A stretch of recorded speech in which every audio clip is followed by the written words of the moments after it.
the far north of Australia. Few places on Earth are ruled by the forces of nature like Kakadu. Each year it's transformed by lightning and fire, drenched by monsoon rains, and parched by the tropical sun. Yet come fire or floodwater, each day begins and ends with the same unmistakable chorus, the call of the blue-winged kookaburra.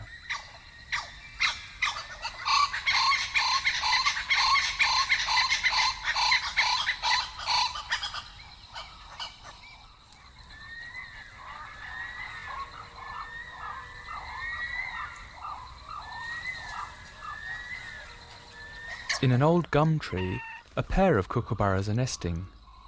Their daily calls, quite different from the laughing kookaburras, confirm the ownership of this territory.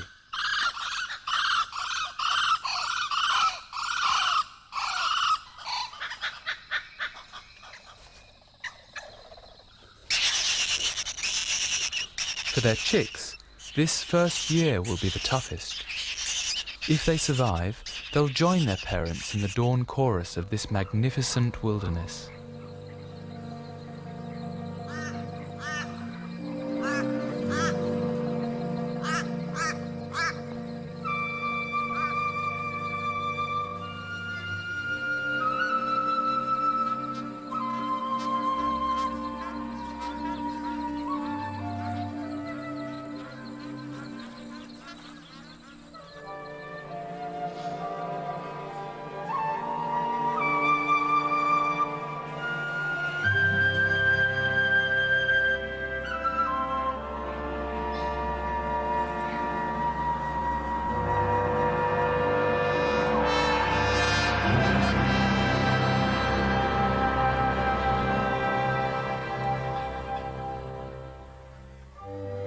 Beneath an ancient escarpment, many animals will share the changing seasons in the territory of this one family of kookaburras on the edge of a billabong.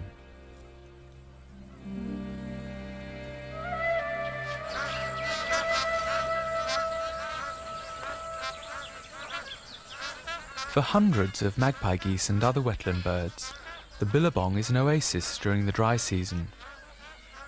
But it's no safe haven.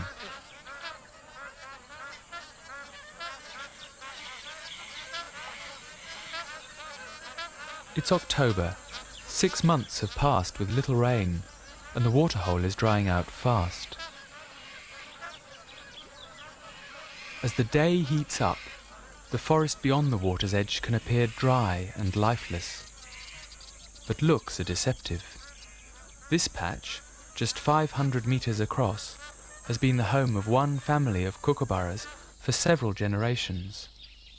And for many years they've used the same hollow to nest in. Yet still the survival of their dynasty remains precarious. All around them, the vast eucalypt forest is divided into territories occupied by other kookaburras, and their neighbours are forever testing their borders.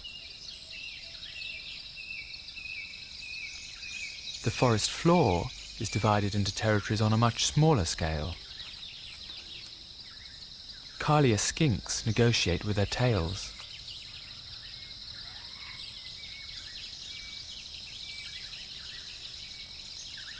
Above the dry leaves, the larger Gilbert's dragon greets the morning with a wave.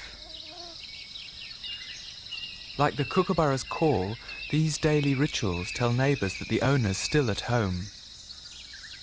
But even such subtle little signals are dangerous when there are eyes in the forest above.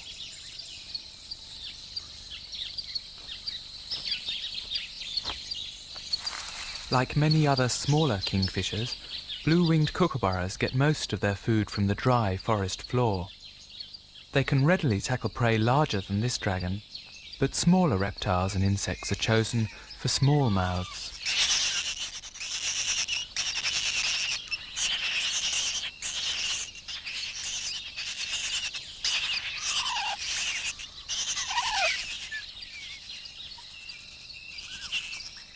These adults may live together for a decade, and they'll also remain faithful to this one small area of forest that they share with many other creatures.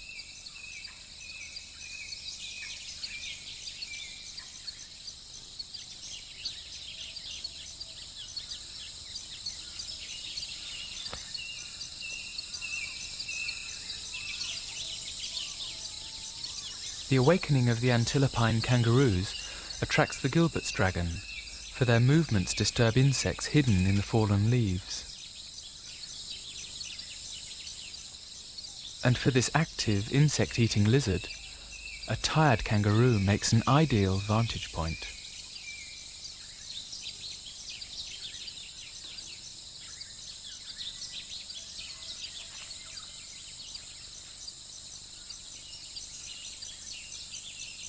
But the male kookaburra had an even better view.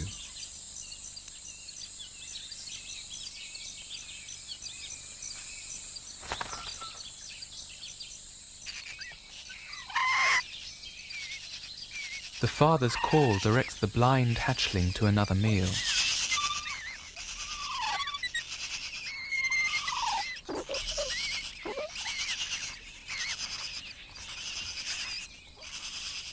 These giant kingfishers usually lay 2 eggs, but this pair has gambled on the rains arriving at just the right time to provide enough food for a larger family. Their 3rd chick is about to hatch.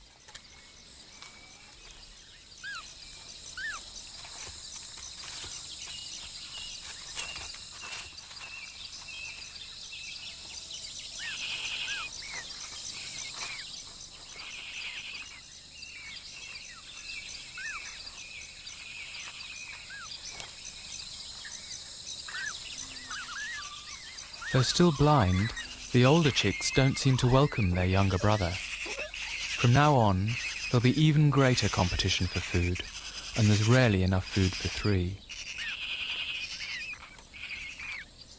At least the nest hollow protects the hatchling from dangers outside. Nesting in the bushes below, young woolly wagtails are exposed both to the elements and to predators.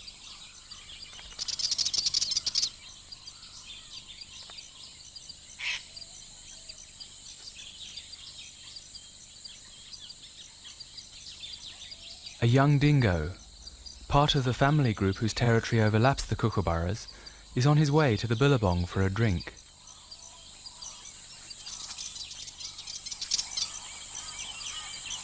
But he's heading towards the wagtail's nest. The chicks crouch low as the dingo passes just meters from the nest, unaware of the snack perched above him. A potential meal for dingoes and even kookaburras, the wagtails must leave their vulnerable nest as soon as possible. With several dingoes around, the magpie geese are taking no chances.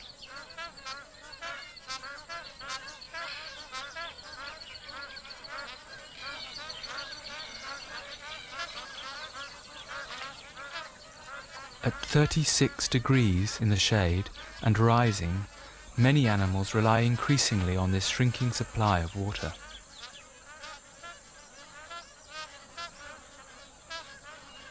But some choose to drink from opposite sides of the Billabong.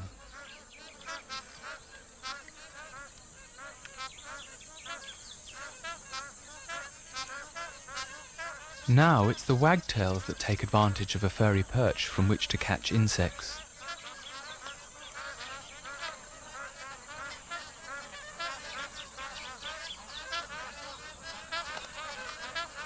At the forest edge, the 2 wagtail chicks have left their nest, but they're not yet ready to hunt for themselves.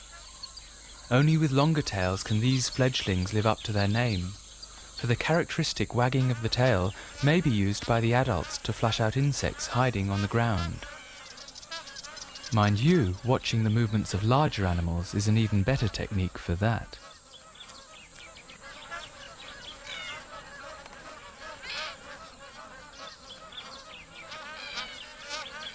The wallabies have other animals to keep an eye on. Saltwater crocodiles, up to 6 meters long, occasionally supplement their fish diet with much larger victims.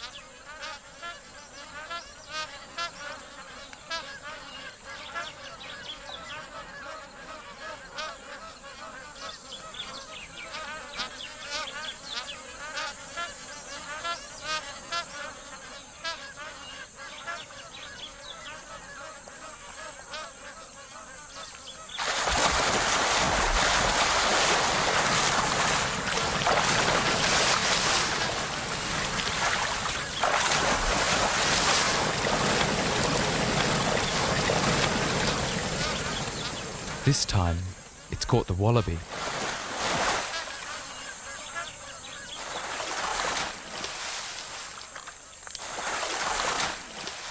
Brute force is how the crocodile rips off small mouthfuls and how others snatch even larger shares. The smaller crocodile that made the kill is driven away, while others are left to fight for a substantial meal.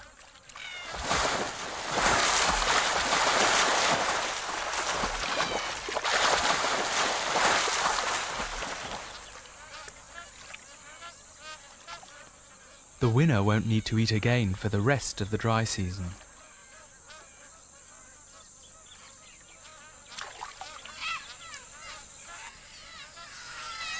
Little corellas live in large groups without such fierce competition.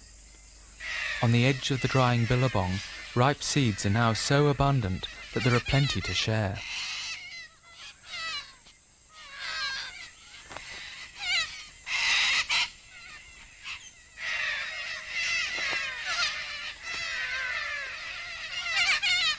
Pairs of these parrots form partnerships as long-lasting as the kookaburras, and with no shortage of food, they've plenty of time to play around.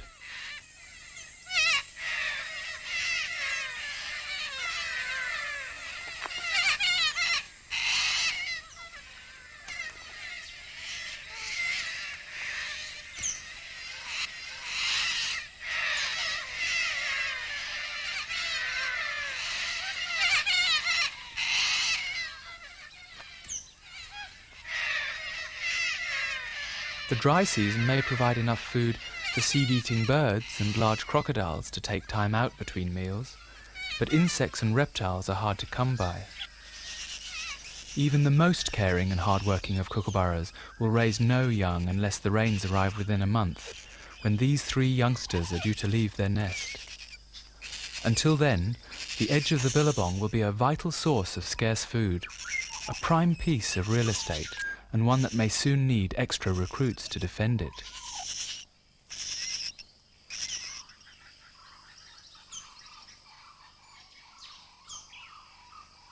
To their east lies the last suitable kookaburra territory before the escarpment, home not just to a pair, but a family of 5.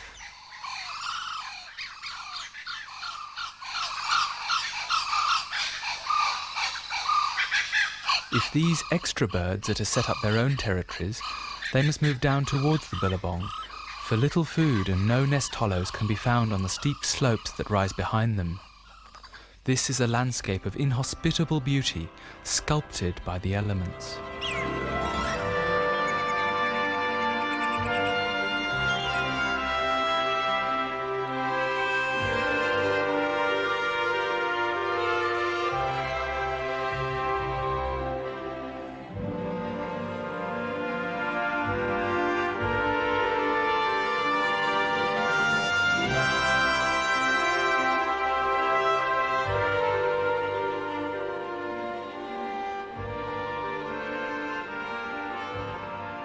Gullies in the sandstone plateau channel the water that feeds the billabong via a lowland creek, but now this is barely flowing. Small fish struggle in vain against the dying stream. Larger ones are already doomed. Trapped in the last waterhole at the source of the billabong, eel-tailed catfish provide a feast not for kingfishers, but for black cormorants.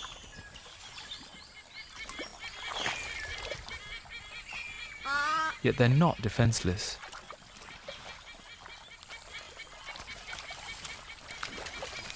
When seized, they lock their 3 poisonous spines at right angles. This makes them hard to swallow, but much easier for other cormorants to steal.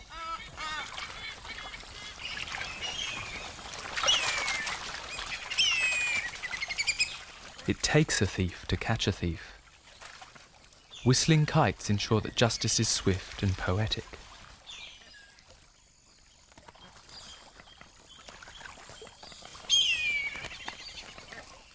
The feeding frenzy is as furious as it is brief. As the dry season reaches its height, the last waterway is choked to a standstill by thousands of putrefying fish.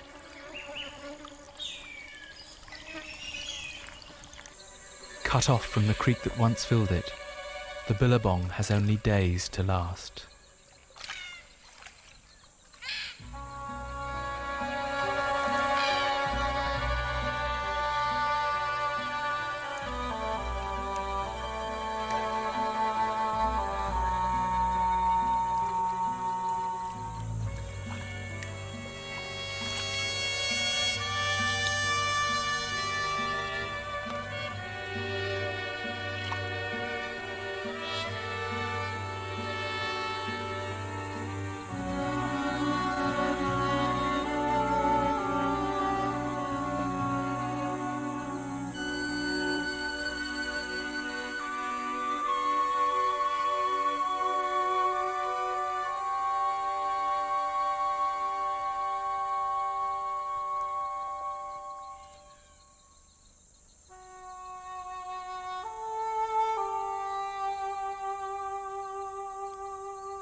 Kookaburras can cope without drinking, but there's no escape from the relentless heat.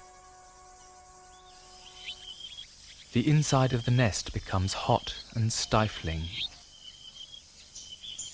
When he's 10 days old, the youngest chick's eyes begin to open. He can now see the older nestlings responsible for harassing him. Still they tower above him and get the lion's share of the food. And with their bills tipped with sharp hooks, which are lost before adulthood, the larger chicks are specially equipped to rule the roost. During the heat of the day, they all conserve energy by sleeping. But every visit by one of the parents prompts another fierce struggle among them.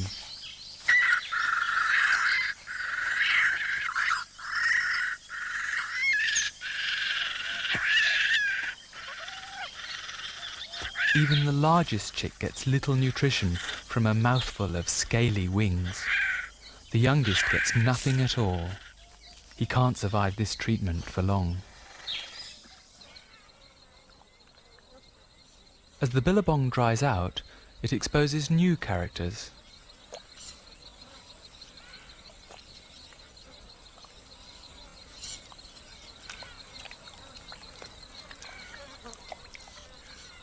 The long-necked turtle must escape from the roasting sun by digging into the cool mud.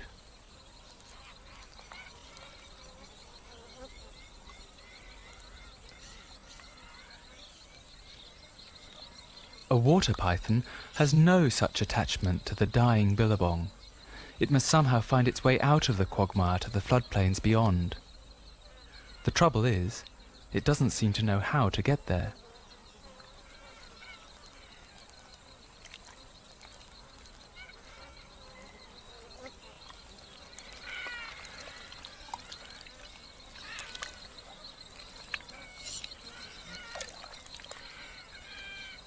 This python is large enough to take a magpie goose, but they have already flown.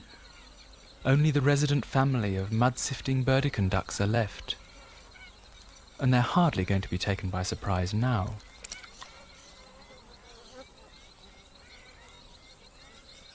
The track reveals where the turtle has buried itself. It'll wait there perhaps for days, perhaps for weeks, until the rains return.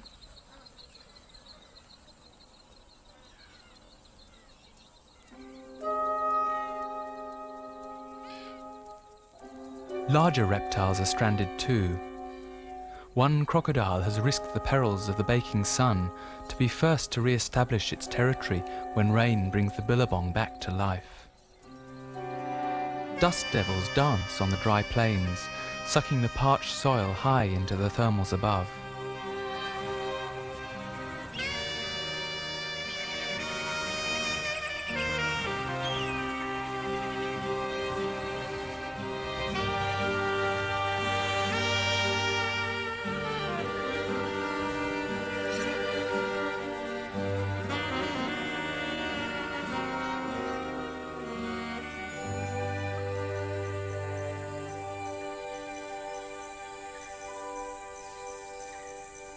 Sensing a sudden increase in humidity, termites construct fragile towers of earth, grain by grain.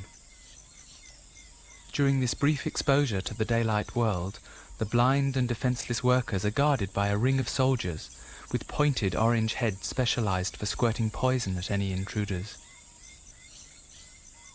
Built for just 1 day a year, these chimneys from the termites' underground tunnels allow winged adults to launch themselves safely on this annual quest for a mate. For a few brief moments, wings fill the air, and wood swallows and pratincoles gorge themselves on the ephemeral harvest. As the heat and humidity intensify late into the afternoon, the change of weather is evident to all. The storms have finally arrived.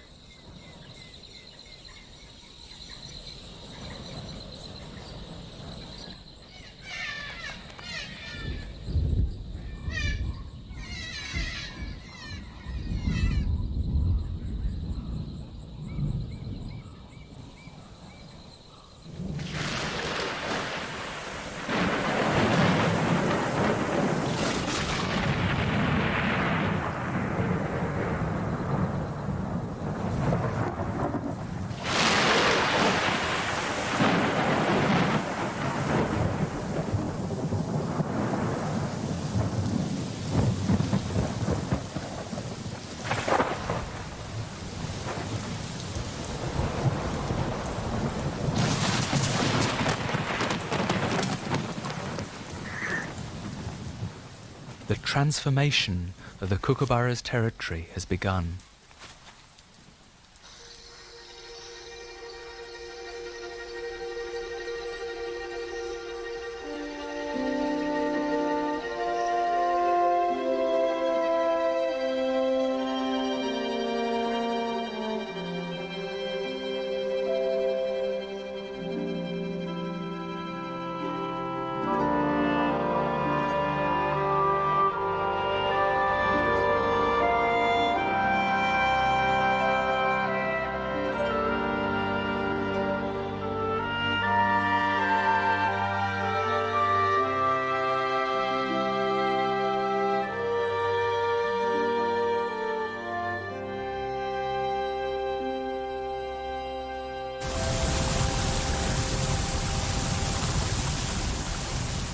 Fed by the brief afternoon storms, water plunges from the escarpment.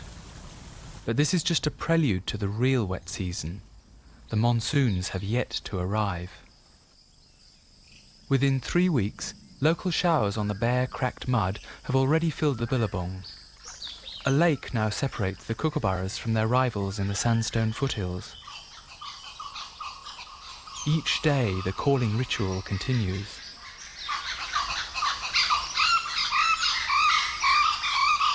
The Kookaburras assess the strength of the opposing gang and of each individual.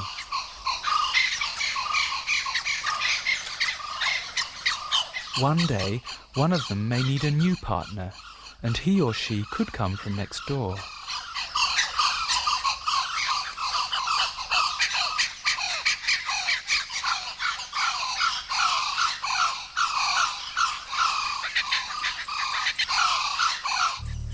While the Kookaburras are preoccupied, an olive python looks for a shady hollow.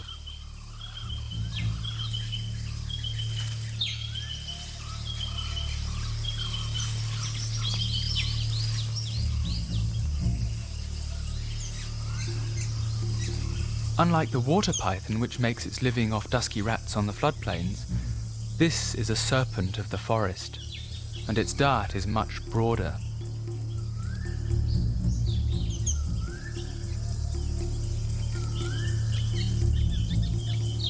Fully feathered and 1 month old, the young Kookaburras are nearly ready to leave their nest.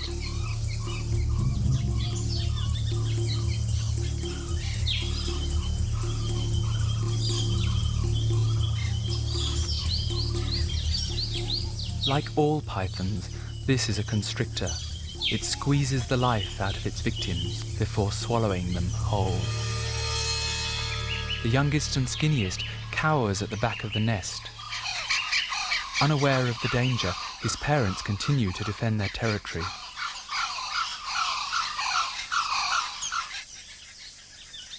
After its meal, the python returns to the forest floor. Miraculously, the youngest chick remains unscathed. His parents return from their border dispute, but they're too late for their two strongest youngsters. Now the smallest chick will commandeer all of the food.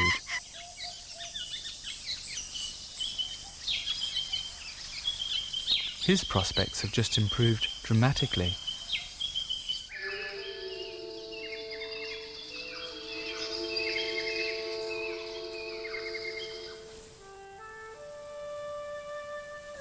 For 2 months, the regular afternoon showers will provide the only relief from the intense midday heat.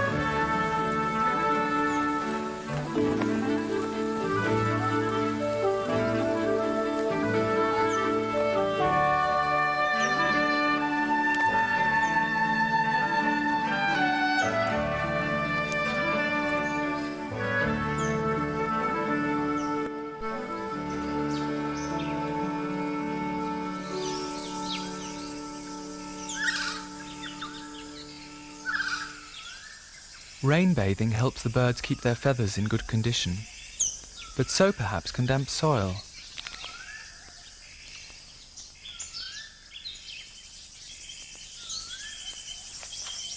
The kookaburras dive repeatedly into the ground, apparently to pick up mud.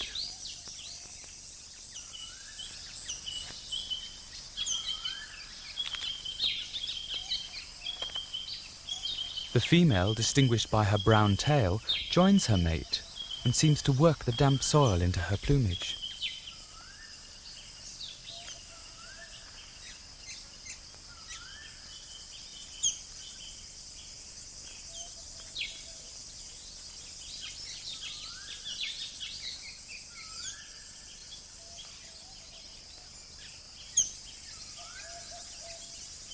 In the nest, hygiene is more of a problem.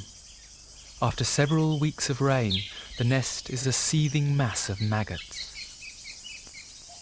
They thrive amid the damp debris of scales and bones and make it a thoroughly uncomfortable place. But relief is at hand. From their own leafy nests in the canopy, green ants pay a visit. For these workers, the young kookaburra's chamber is a rich hunting ground. Like the termites, they too have winged queens to prepare for their mating flights. But these are not triggered by the first showers of the wet season. These green ants are awaiting the monsoon. The November showers have conjured up an abundance of insects and the animals that hunt them. With the young kookaburra now heavier than they are, his parents look out for larger meals.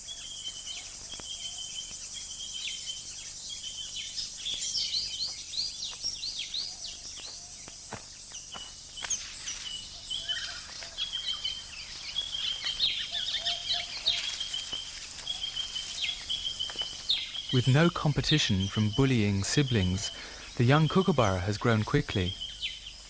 Despite his shorter tail, an adaptation to life in a cramped nest, he's now ready to fly.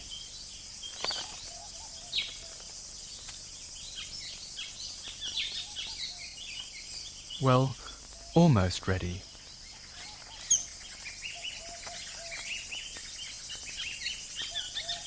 His parents can see that landing will take some practice.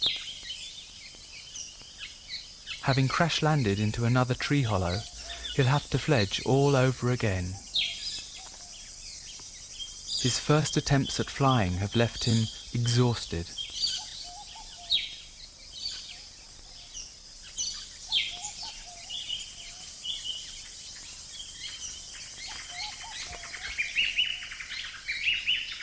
For several months, he'll continue to beg from his parents.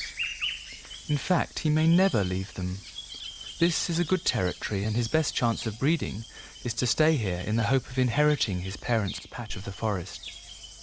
But first, he's got to learn to hunt for himself.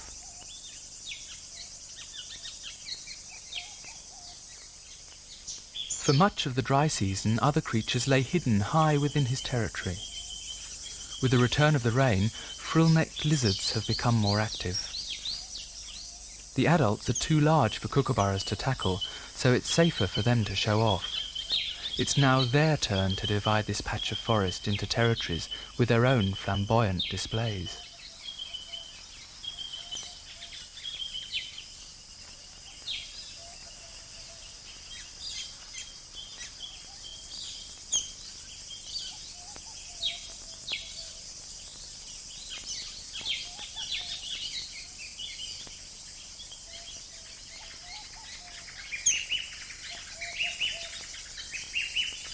Two large males are staking claims to the same patch of forest, and it's just not big enough for both of them.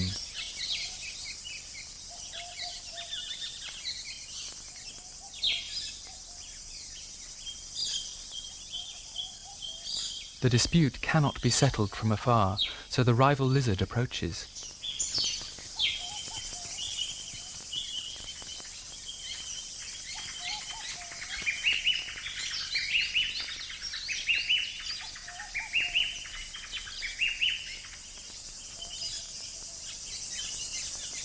The present owner leaps down to meet his adversary. When displays are not enough, fights must follow.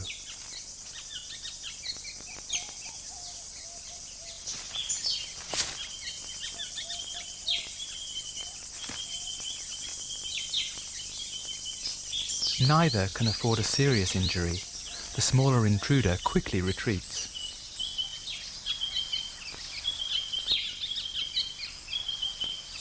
January brings a sweeping change to the character of Kakadu.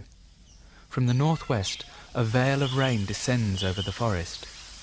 This is no local shower. This is the monsoon, and it may bring rain for days on end.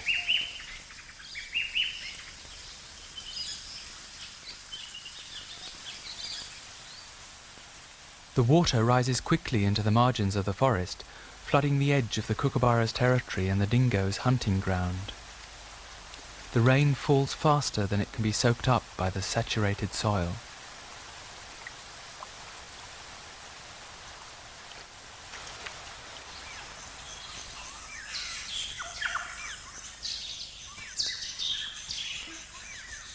The long-necked turtle has been released from its muddy refuge and restored to its home in the newly flooded forest.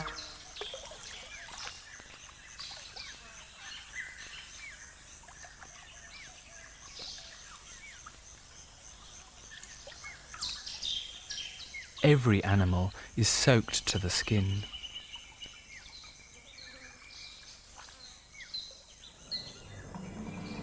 A blanket of cloud hangs overhead, and the rain falls for many days and nights.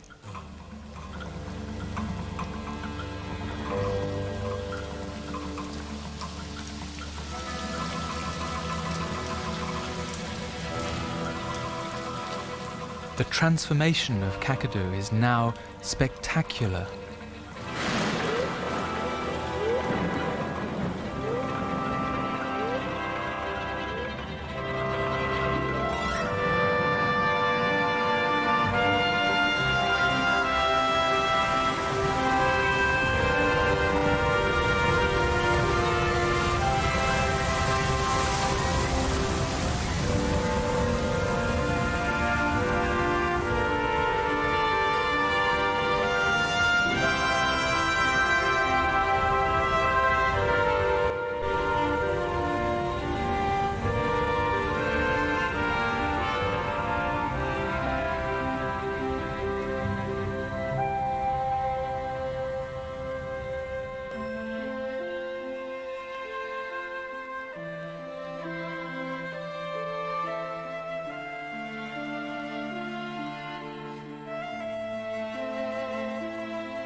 For 3 months the monsoon waxes and wanes.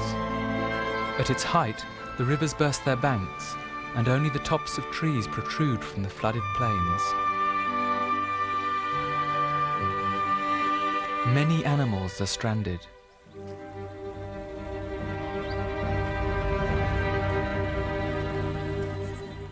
The water python is quite at home, but the goanna must wait days for the water to subside. The monsoon floods engulf part of the kookaburra's territory.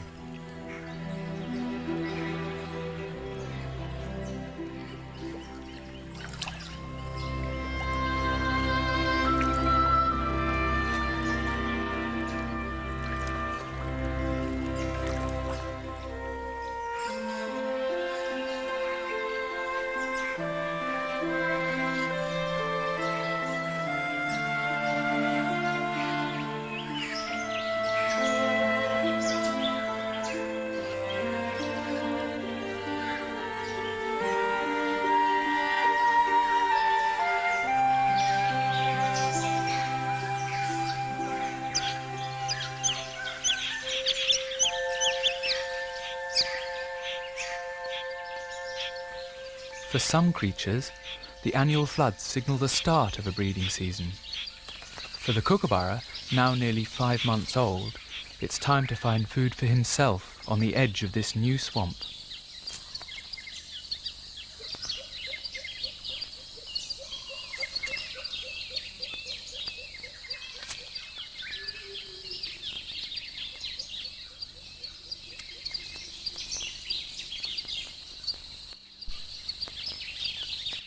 The dingo also has lessons still to learn. In this unfamiliar landscape, strange new characters take the stage.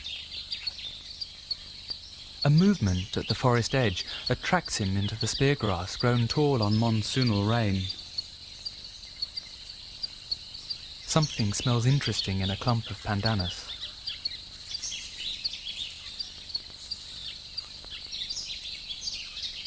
The dingo is deterred by the spiky foliage. Its inhabitants are left unharmed. These are the chicks of the pheasant kukul, a hunter of the undergrowth. Unlike cuckoos, their closest relatives, these large birds make their own nests. And with frogs and grasshoppers now in abundance, this pair has started a family all their own.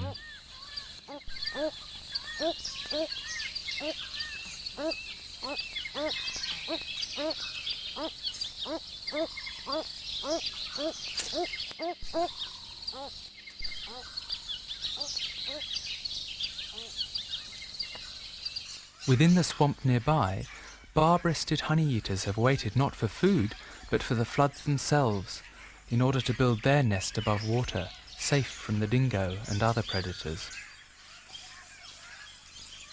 So rich is the supply of caterpillars elsewhere in the neighbourhood that young honey-eaters can quickly move off to feed on their own. These parents are already making their second nest of the season. With silk stolen from spiders' webs and bark stripped from the paperbark trees, these birds have no need to rely on tree hollows to make themselves a secure home.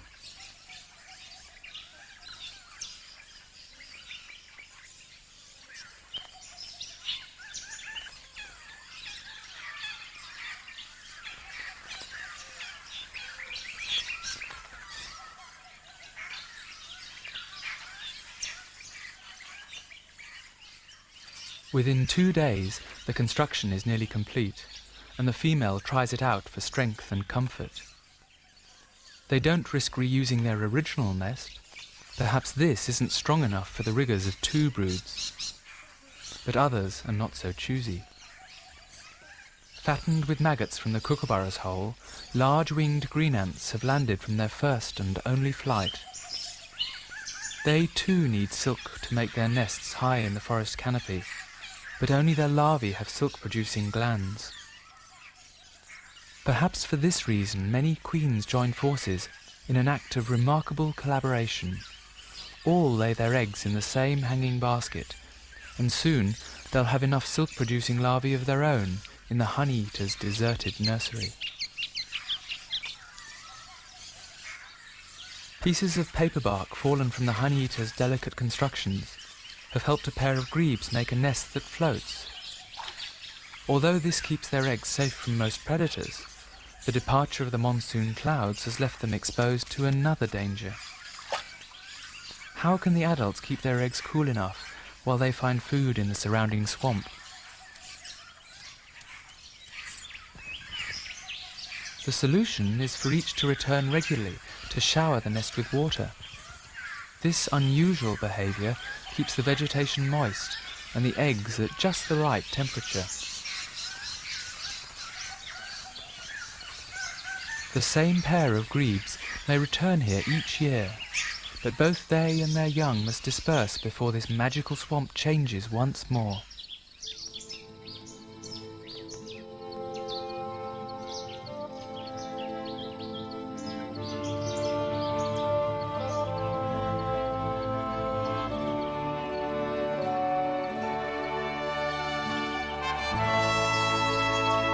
By April, the tall grass has been dried to a carpet of crisp brown straw.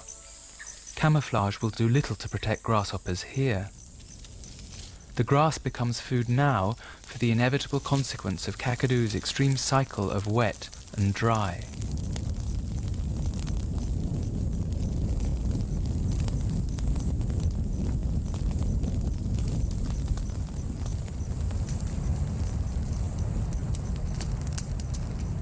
Once, only lightning started these fires across northern Australia. But since Aboriginal people first arrived here, maybe 60,000 years ago, most fires have been started by people.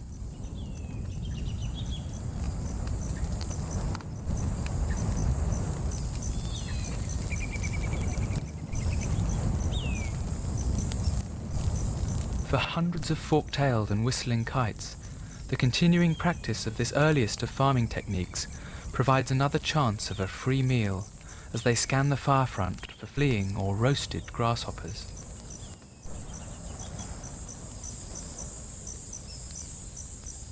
But this inferno has spread into the Kookaburra's territory.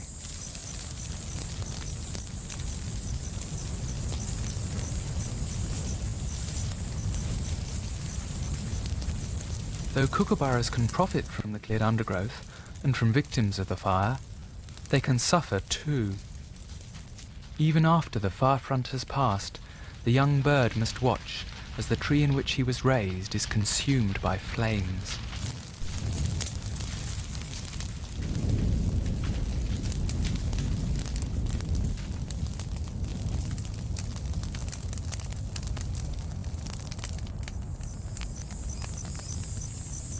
From April to September, the smell of smoke will often fill the forest air.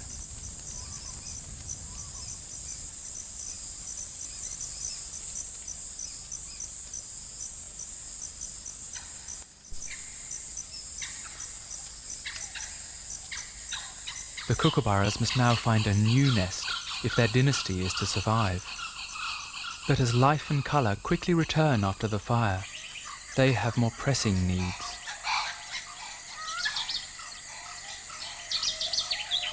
Watched intently by the young kookaburra, his neighbours are calling right on their border.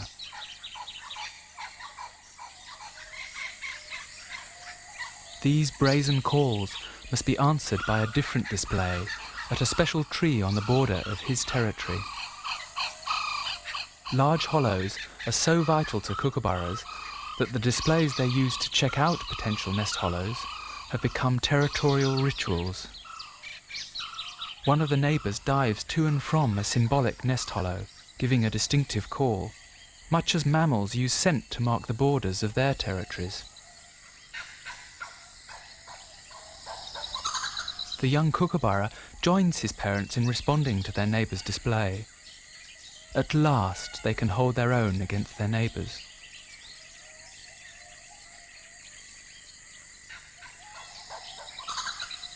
Yet perhaps, by so regularly testing and reinforcing this territorial border, which hasn't changed in years, these two neighbouring groups are not so much deterring each other as ensuring that no outsiders can invade.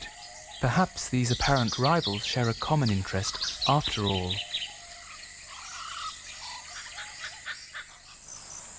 Smaller nest hollows seem much easier to find.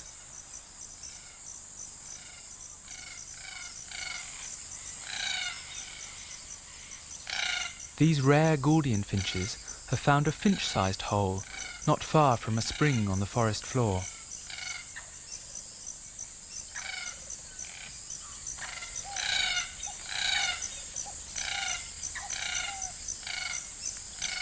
But as the dry season takes hold once more, larger hollows are increasingly in demand. Flocks of black cockatoos have returned to the Kookaburra's territory. Like the finches, with their diet of dry seeds, they must regularly quench their thirst. But there's competition for the water.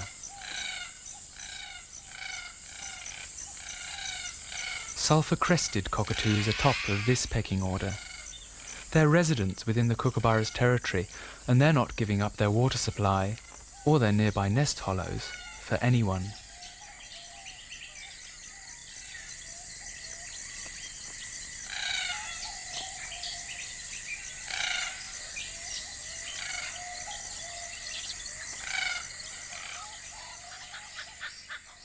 By November, the young Kookaburra is a year old and a full-fledged member of the daily chorus. His territory contained just enough old trees with large hollows for his parents to find a new unoccupied nest. Now they have 3 more chicks to feed. Unlike many of the other birds born within this territory during the year, the young Kookaburra has been allowed to stay home. With all nearby feeding and nesting areas already taken, this was his best option.